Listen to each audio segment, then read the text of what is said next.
Good morning, ladies and gentlemen of the Malacanang Press Corps. Welcome to the Monday press briefing of Secretary Harry Roque. Good Monday morning to all of you. Let's begin with the good news.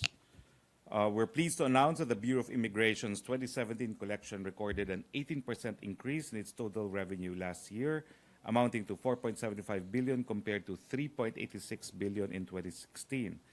This increase can be attributed to the strict monitoring of collections as well as the full computerization of official receipts and order of payment slips, which made the collection system more efficient. We're confident that the BI can surpass last year's collection as BI employees are motivated by President Duterte's directive to restore their benefits in recognition of their sacrifices and good work.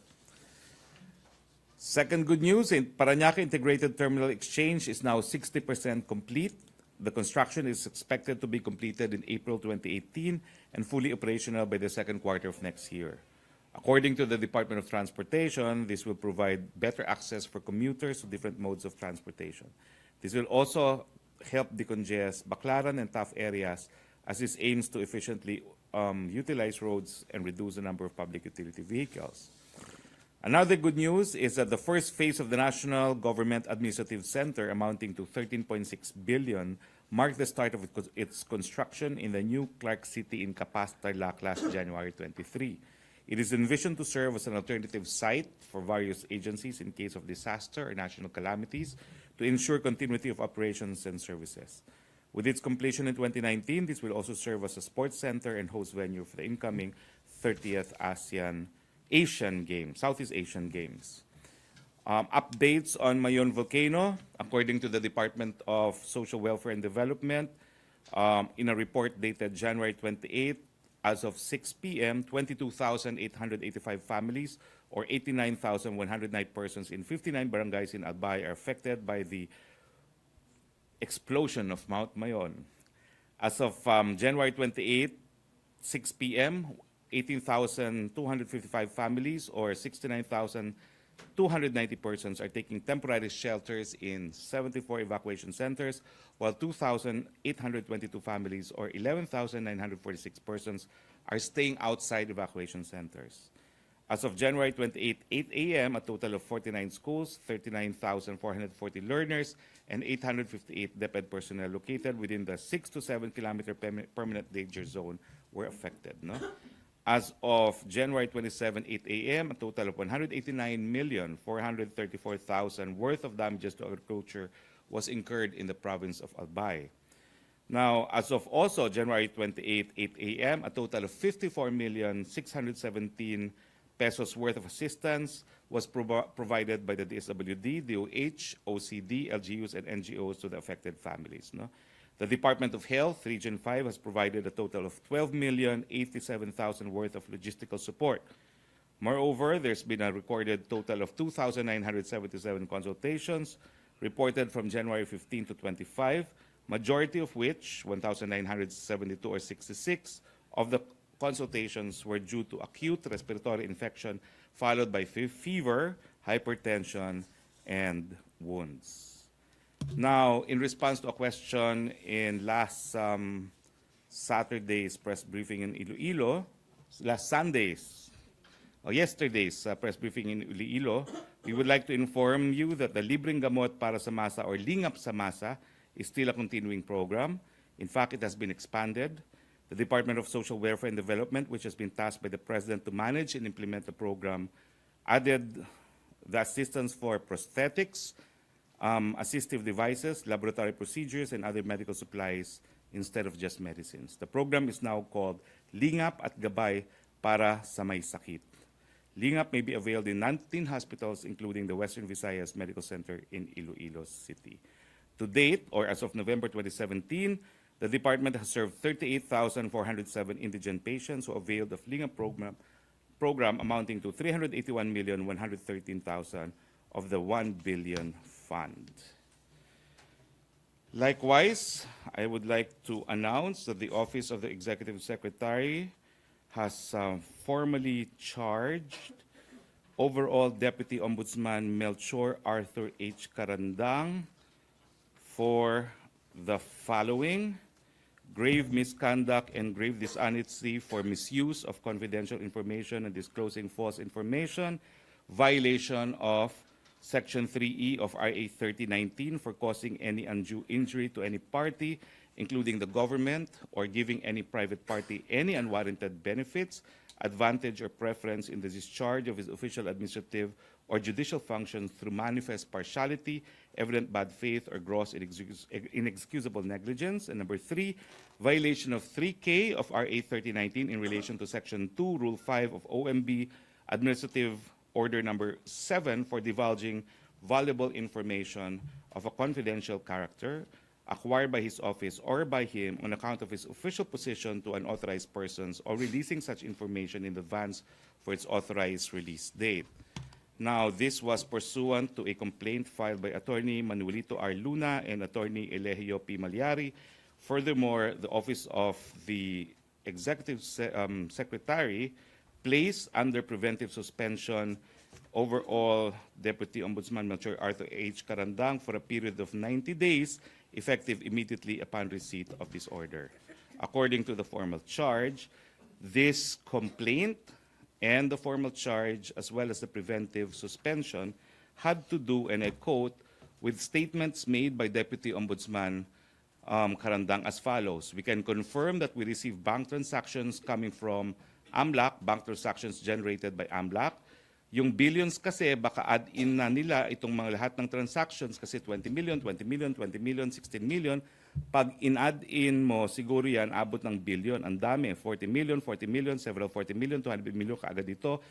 Yung iba, 50 million, ang dami. However, only one day after Carandang said this, the AMLAC issued the following statement, and I quote, "The Anti-Money Laundering Council Secretariat received on 6 September the 17 August 2017 letter of Overall Deputy Ombudsman Melchor Arthur Carandang requesting it to initiate investigation of the subject accounts. We have categorically stated before that the AMLAC is not the source of the documents and information attached by Senator Antonio F. Trillanes IV in his complaint regarding the alleged bank accounts of President Rodrigo Duterte. It has neither provided the Office of the Ombudsman with any report as a consequence of any investigation of subject accounts for any purpose. We have yet to evaluate the request, and the initiation of an investigation as well as the release of any report on the subject will depend on such evaluation. Suffice it to state that in the attachment to the complaint, the alleged debit and credits representing outflows and inflows were added together. Thus, the resulting total amounts are wrong and misleading." So the charges stem from unauthorized disclosure of confidential information, which AMLAC clarified did not come from them, which AMLAC also said were wrong and misleading. Questions? Questions? Question. Joseph Morong, GMA News.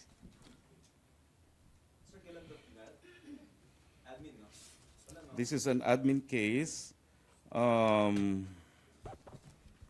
It's a complaint dated 3 October 2017, filed by Manuelito R. Luna and Attorney Eligio P. Malyari. Sir, level ni ES? This was filed there. And of course, the decision is pursuant to jurisprudence, the Gonzales jurisprudence.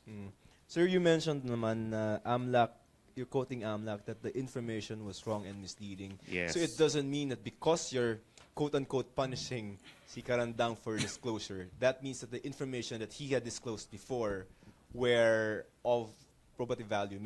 Correct. And let me be clear on this to those who do not understand simple language.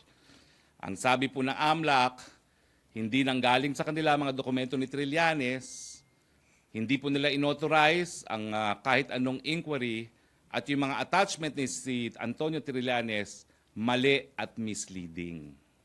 Okay? So malinaw po yan. Maski merong alleged information si Senator Trillanes, lininaw po ng AMLAC, hindi galing sa kanila yan, mali yung mga halaga na nakalagay sa mga complaint, dun sa complaint ni Antonio Trillanes. Follow-up So question. malinaw po yan, hindi na-authenticate yung mga bank records, and hence my reply to the Vera article, no? Hearsay and kwentong kutsero. Okay, Ms. Rose Novenario. Good morning, sir. Sir, ano po yung pananagutan dito ni Senator Trillanes sa pananaw po ng Malacanang? Well, sa amin po, no, meron naman tayong batas na, medyo gray area yan. Kasi kung totoo yung records, merong paglabag dun sa Secrecy of Bank Deposit Law. Pero sinasabi nga ng AMLAC, hindi naman totoo. So wala kang, hindi ko maintindihan kung ano magiging pananagutan. Ano po yun? Perjury? Falsification of Hindi ko public po alam documents? kasi kung verified yon, no? Hindi ko po alam kung anong verified. Pero ang malinaw po, yung mga attachments niya, sinabi ng AMLAC, hindi galing sa kanila, mali at misleading. So may plano po yung Malacanang na tuklasin kung saan nakuha ni Senator Trillanes yung dokumento? Nasabi ko na po yan, kwento kutsero yan, so why should we even be bothered? No? Sinasabi lang nga ng AMLAC, hindi galing sa kanila at mali. So bakit mo pa i-confirm kung saan galing yun? So ethics complaint po against Senator Trillanes is possible? That's up to the President. But you see, the President, does not pay too much attention to kwentong kutsero and chismis. Okay, thank you. Okay. Other questions? Philip Tebeza of Philippine Daily Inquirer. Mike.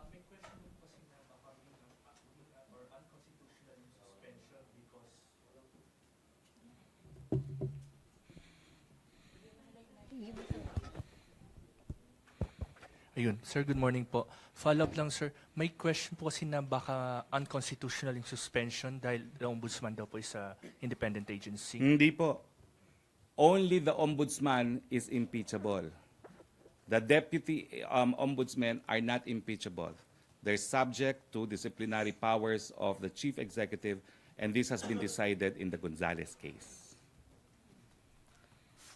Other questions? Ace Romero, Philippine Star. Secretary, the PNP will relaunch Oplan Tokhang today. What are the Malacanang's expectations regarding this campaign, which has been very controversial because of the supposed extrajudicial killings that are being raised by human rights groups? Before I answer that, I'd like to complete the citation of the case. Emilio A. Gonzalez III versus Office of the President, GR number 196231 for September 2012, recognizes that deputy ombudsmen are subject to removal by the President. In answer, where we're hoping that they have learned from their past experience, the PNP has said they want this Tokhang operation to be less bloody. We're hoping it will be, and we welcome the statement by the PNP as reaffirming their commitment to the rule of law.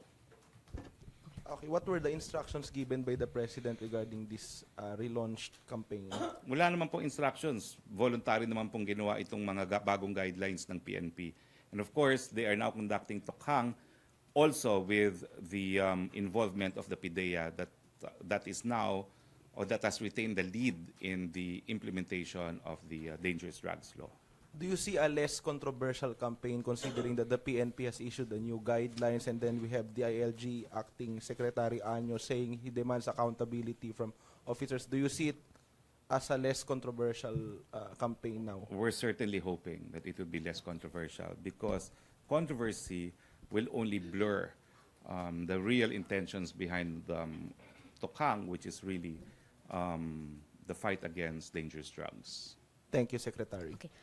Joseph Morong of GMA News. Sir, dun lang ulit kay Karandang. Sir, the decision Gonzales versus ES is 2012, 2012. but I have it in good information that that has been reversed. 2013, the doctrine is now that the OP is not. No, it cannot be. Only the ombudsman is impeachable. There's also the case of the special prosecutor, which was reversed, yes, by the CA, but on a finding of fact that there was not enough basis to charge her. But the authority of the Office of the President has been recognized. So deputy ombudsman, hindi ba ombudsman yung, because that's the 2013. Only the ombudsman is impeachable. The deputy ombudsmen are not impeachable. This was even a bar question, no? And I know this because we contribute answers to the bar questions. That was a trick bar question. So, sir, so you maintain that the OP has jurisdiction over deputy people? I do not only maintain, that's the law. Sir, you're aware of the 2013 MR, no? Which one? 2013. It could be that the decision is on the merits, not on the issue of jurisdiction. Because remember, sino ba itong babaeng special prosecutor? Ganyan din ang nangyari sa kanya. She was removed. And there was both a challenge on the jurisdiction of the Office of the President to remove her and on the grounds, on the merits. The jurisdiction is never questioned because it is there. If you don't make the Deputy Ombudsman liable under the Office of the President, who will make them liable? And they're not impeachable officers. Not the ombudsman? Not the Ombudsman. All right, sir. That's from, I'm just saying because it's from a Supreme Court, AJ. Anyway, that's the case that I cited. No? Okay, are there more questions? Okay, if there's none, okay. Other issues? Cathy Valente.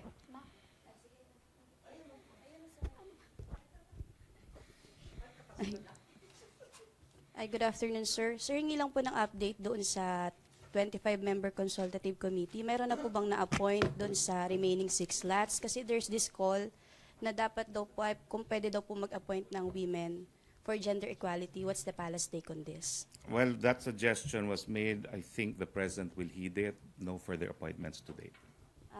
Kung ano, sir, kung kailan din daw po magko-convene. Kasi base doon sa EO, meron silang 6 months deadline to submit their recommendation. Meron na po bang info kung kailan magko-convene? Well, gaya ng sinabi ko kahapon no, sa Iloilo, siguro call na yan ni CJ Puno as the designated chair. Okay. Sir Philip Tubesa? Sir, may statement po si Anang Pawis, Congressman Casilaw, saying that the threat of the President to go after the legal fronts of the left would mean open season daw po para sa mga leftists, and it could mean more human rights violations. Again, I answered this before. The crackdown on the legal fronts would mean that these legal fronts are in conspiracy to commit the act of either rebellion or violations of the Human Security Act. Mere membership will not be actionable.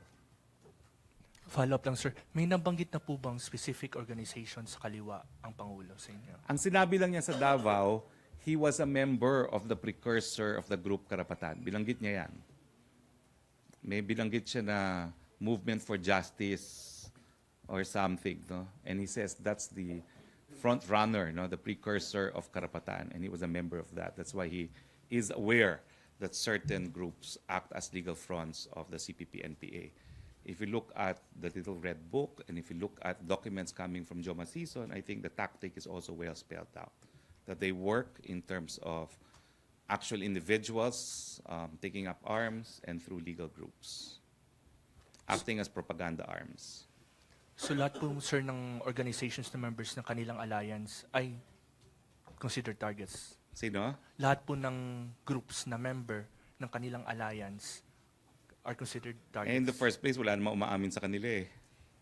Yun nga nakakabwisit, di ba? Umamin. Paninindigan ang paniniwala. Ay, kaso nga, hindi naman nila inaamin. Again, it will have to be on the basis of conspiracy because mere membership is not actionable. Thank you, sir. Other questions? GMA News, Joseph Monang. So before the President left for India, no, meron siya dun sa top of his speech about Albay, about the funds, no? Na parang may problema kayo dyan, wala na sa akin yung issue. Any elaboration on that? I think it's just that when I was there was a complaint that the release of IRA was delayed. If I'm not mistaken, I was there on the 7th. If I'm not mistaken, ha? So, pero holiday naman kasi yung January 1 at saka January 2. So, medyo it was not actually a delay because it was released immediately the following Monday. So, the Governor Bichara was mentioning that because he was saying 5% of IRA is for calamity funds and they have no calamity funds to spend because they don't have their IRA. Pero hindi naman pong enormous delay yon kasi nga holiday ang 1 and 2. Alright, sir, sana lang. Okay. Sa government procurement over the weekend, no? Can I just get a soundbite na this is going to be the policy of the President from now on? And what's going to happen to the law? Well, pinapatupad lang po ng Presidente yung ating tinatawag na BOT law na dun sa mga high-ticket values, yung mga mamahaling proyekto ng infrastruktura, isa sa pamamaraan na po pwedeng pasukin ng gobyerno ay sa pamamagitan ng BOT or Build, Operate, Transfer, Build, Transfer, or Build, Operate, and Lease. No? At sang-ayon dito, kung may isang proyekto na hindi pa na-identify ng gobyerno, po pwede magkaroon ng unsolicited bid no, or proposal. Sasubmit niya kung ano yung proyekto na yan, ano yung mga conditions, at bago po yan tanggapin ng gobyerno, ipapublish at titignan kung merong mas mabuting offer na galing sa ibang mga kumpanya. Yan po yung tinatawag na Swiss Challenge. So ito po yung provided by law already at talaga namang ini-implement para dun sa mga mas malalaki at mas mahal na mga proyekto ng gobyerno. And how is this going to minimize corruption from your perspective? Well, ang sabi nga po ng Presidente, itong public, open, and competitive bidding, ang katotohanan naman dyan, nagsasabuatan yung mga bidders. So sila na mismo ang nag-identify ng halaga at nag-uusap-usap kung sino makakakuha ng proyekto. At dahil dito, nagkakaroon ng tongpats or lagay. Kasi hindi talaga lowest bid ang nakukuha natin, kundi yung halaga na pinagkasunduan ng mga bidders na nakasama na dyan yung tongpats. Kaya nga gusto sana baguhin ng Presidente ang sistemang ito. Again, it's provided by law, but if the President wants to implement it in all projects, of course, there would have to be amendments to RA 9184. Yes, which is a government procurement law. So sir, ito yung gagamitin for the for the build projects? Because they're the big ones, no? Ginagamit na po ito sa rebuilding ng Marawi. Yes. Yan po yung mode na ginamit para pumili kung sino yung kontratista na magtatayo muli doon sa most affected area ng Marawi. No? Kumuha po sila ng mga proposal sa mga 6. Tapos sa 6 pong yan, pag-aaralan kung anong gusto ng gobyerno. Pagkatapos, pag may napili na, ay isa subject to Swiss Challenge para malaman kung meron pang mas mabuting proposal. Okay, follow-up question on that. Other issues? Pia Gutierrez of ABS-CBN. Hi, sir. Hello, sir. Sir, yung sa speech ni President Duterte in India, he also mentioned talking to Myanmar State Councilor Aung San Suu Kyi, and that he said na he told Suu Kyi not to mind yung mga criticisms from human rights groups because they're just a noisy bunch. What does that say about the Philippine government's stand on the Rohingya issue, sir? I don't think I should annotate what the President has said. He told Aung San Suu Kyi, don't mind them, they're a noisy bunch. So I don't know how I could annotate that. That's very clear. He says, don't be too worried about criticisms on human rights. Sir, just to be clear, ano yung official position of the Philippine government on what is happening in Myanmar? I think you know that in the preliminary vote, we voted in favor of Myanmar. And we did so because we didn't want Myanmar to become an isolationist state again. We want Myanmar to know that they have a friend, and we are therefore opting for some kind of constructive engagement with Myanmar on the issue of Rohingya. So yung sinabi po ni President Duterte kay Aung San Suu Kyi, it does not mean that the Myanmar government should stay silent on the human rights violations. Wala naman pong ganon. No, because in ASEAN, Aung San Suu Kyi spelled out the position of the Myanmar government. Number one, they will implement the Kofi Annan report. Number two, they will facilitate repatriation, return from Bangladesh to Myanmar. And number three, they will allow delivery of humanitarian assistance. So that's the position that we are in concurrence with. So his statement, sir, is still consistent with the position of the Philippine government and the ASEAN also on what is happening in Myanmar? Well, ASEAN did not really have a position on Rohingya. Let's just say that it's consistent, or the Philippine president recognizes what Myanmar has done so far, which is the 3 that I just mentioned now. Thank you, sir. Okay, other issues? Trisha Macas. Hi, sir. Good morning. The College Editors Guild of the Philippines, they said that your fake news remark is an insult to journalism and it legitimizes the proliferation of fake news. So, can we get your reaction, sir? Well, let me quote, because I was actually paraphrasing from the leading case of New York Times versus Sullivan. And the quote is, even a false statement may be deemed to make a valuable contribution to public debate since it brings about the clearer perception and livelier impression of the truth produced by its collusion with error. So in a marketplace of idea, you give everyone a license to contribute to the free marketplace of idea. And the true test for truth is the ability of a thought to be accepted as fact, no, by the general public. I said that actually to console myself because I felt I was a victim of fake news myself. So I'm reassuring myself that it was well worth 51 years of my life to be an advocate for freedom of expression and freedom of the press. That was more for my own benefit. Follow-up question. I will repeat it because I need it again. I need it again. Even a false statement may be deemed to make a valuable contribution to public debate since it brings about a clearer perception and livelier impression of the truth produced by its collision with error. Let me internalize that. It seems, sir, that you don't believe that, no? No, I believe it. Well, I'm convincing myself to believe it because what can I do? So lies can be good for democracy? Well, I'm saying lies are part of the free marketplace of idea. And fortunately, we are possessed with sufficient intelligence to decipher lies from the truth. Do you think Why so? do you think I'm still alive? So, sir, so it's just going to be a matter of maybe numbers. So if a lot of people believe a lie, that prevails, correct? Under the free marketplace of ideas?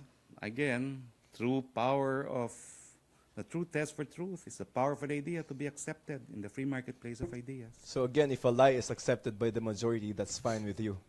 Well, I'm hoping they won't because I was recently a victim and I think all of you can become witness to that.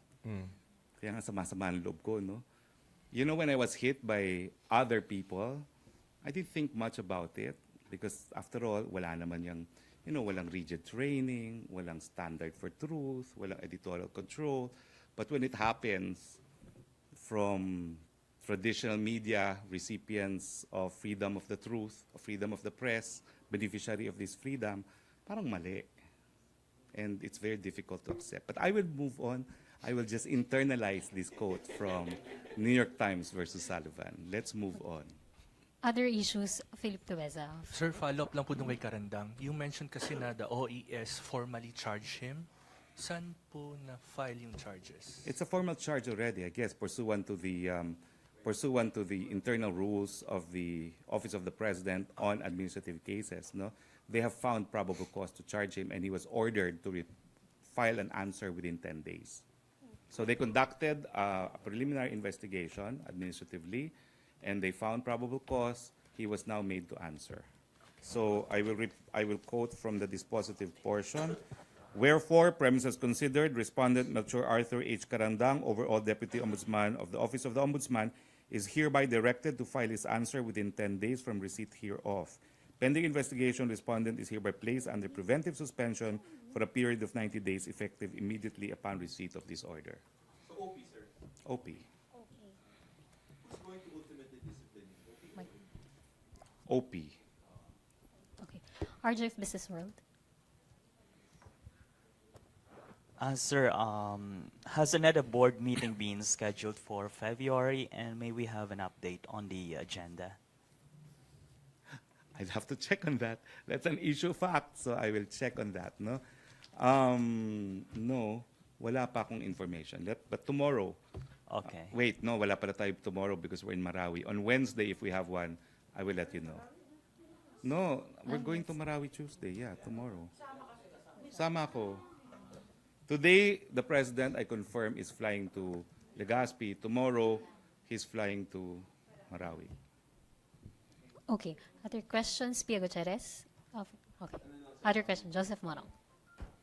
They haven't, no? But just in case they do later, yung MR ng Rappler sa Court of Appeals, because they are scheduled to file it today, I think. What am I supposed to say? They're appealing the decision Good luck of this. to them. after all the noise that they've created, they're certainly hoping that they could influence the Court of Appeals. Okay. Other more questions? Okay, if there's none, that concludes our Thank you. Monday press briefing with Secretary Harry Roque. Now back to our main studio at Radyo Pilipinas and PDV4. My quote on New York Times versus Sullivan is in my Facebook page. You can quote it from there. Okay. Bye-bye.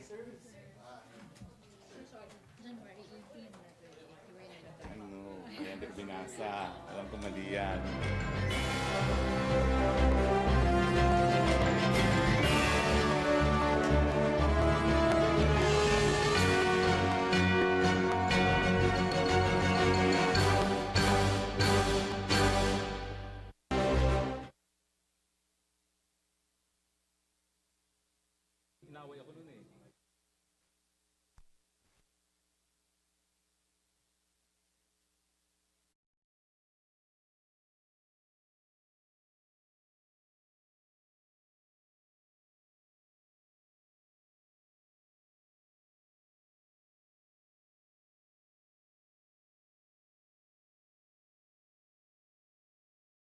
Life has just gotten so much better. This is not a blender. This is not a juicer. It's a nutrient extractor. It is different than anything you've ever tried before. Introducing the Wonder Max Nutritional Extractor, the revolutionary new way to get the maximum nutrients out of the everyday foods you're eating. Forget ordinary blenders that just blend or juicers that leave all the important nutrients behind. The most important secret to being healthier is nutrient extraction. Wonder Max actually emulsifies food down to the cellular level. This unlocks and unleashes hidden nutrients, allowing for maximum absorption by your body. The secret is the 4 powerful extractor blades that rotate at over 15,000 RPM to deliver over 60,000 cuts per minute. So it fully extracts the vitamins, minerals, and other nutrients from the food, turning ordinary foods into superfoods. Stay tuned and you'll see how we actually measure the Wonder Max power. Now let's meet international wellness expert Jennifer Nicole Lee. She's spoken to audiences all over the world on proper nutrition and written 10 health-related books. Jennifer has lost over 40 pounds, and she's about to share her nutritional secret with you.